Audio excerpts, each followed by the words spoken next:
Song of Solomon chapter 2 verse 5. You can understand now the foundation of Song of Solomon, so we're not confused. We understand now. Revive me with your raisin cakes. Well, look at the communication. I mean, what a poetic love language. Revive me with your raisin cakes. Refresh me again with your apples. Help me and hold me. Why? I am lovesick. I am sick of love. Yeah. You know one thing about God reaches us anyhow. Spiritual pleasures. Enjoying who? You see the way you feel that you love someone. Yeah? Do you understand?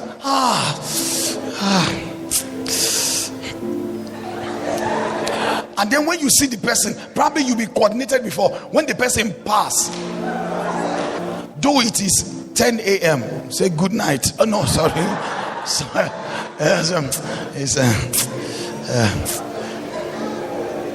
So do you understand? See, the way you feel is godly. One of the things I want to tell you was to show you realities of pleasure. There's no message I finished for the past 2 days.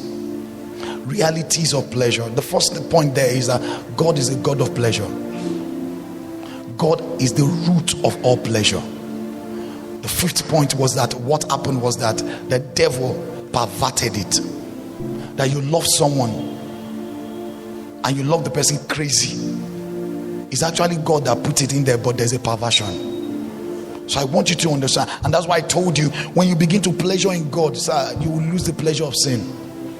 It's not prayer that kills the pleasure of sin. It is pleasuring in God.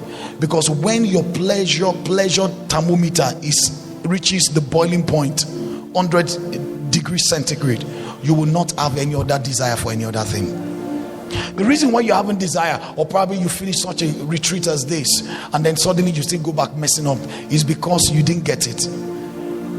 Probably you got it at 25 and then you got it at 25, and then so you still need some more satisfaction. Then you just discover that before 31st you are falling.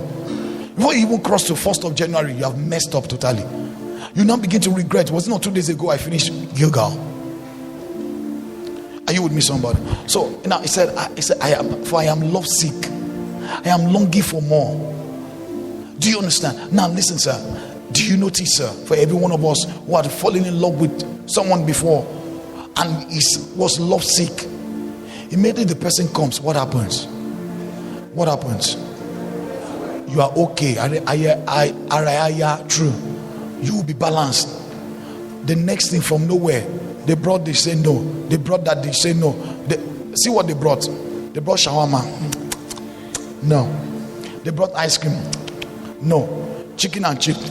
No. If that person that returned back, that the love that was sick had been returned back, if that person comes back and gave you gari and granite, what will happen? Sir, so it was not the food, it was the person. What am I saying? Hear me, sir. Maybe someone needs to be encouraged. It's not how good you can sing like lead brother, or how melodious, how your beautiful relationship with God. Sir, even with your coarse voice and your horrible way of talking, not even be able to coordinate even your Yoruba speaking or coordinate your English speaking, as long as, sir, you get to him with that spiritual sense of delight and pleasure, God becomes lovesick of you. He's not looking for you because you have oil on your head. He's not looking for you because he's going to use you. He's looking for you because he needs love. He wants more. Let me just leave you with 3 scriptures. Is that okay? It will help you, since we are not permitted to go back to any message again. Is that okay? So let me leave you with 3 scriptures.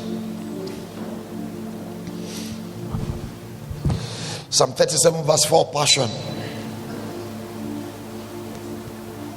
Psalm 37 and verse 4, passion.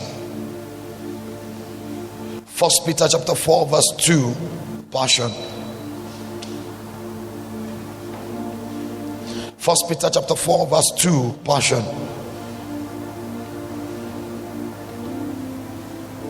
And then finally, First John chapter 2 verse 17, Bible in basic English. First John chapter 2 verse 17, Bible in basic English. Man lower than angels, because they couldn't comprehend, they saw Elohim. The word Elohim is the Hebrew word for God. Are you with me, somebody? So now our generation, this generation that was passed to us, so we carry King James, and that's why most of the time when you read King James, it doesn't make sense. Am I talking to someone? Thou lowest, ailest, doest, killest, square, square, twist, et, broadest. Do you understand? It doesn't make sense.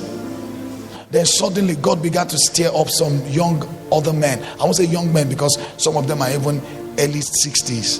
NLT, TLB, Message, Amplified, New Life Version, New Century Version, Easy English, easy to read, Bible in basic English, Passion, translation for translators, New Jerusalem Bible, New Standard Bible, New English Translation, Simplified Version.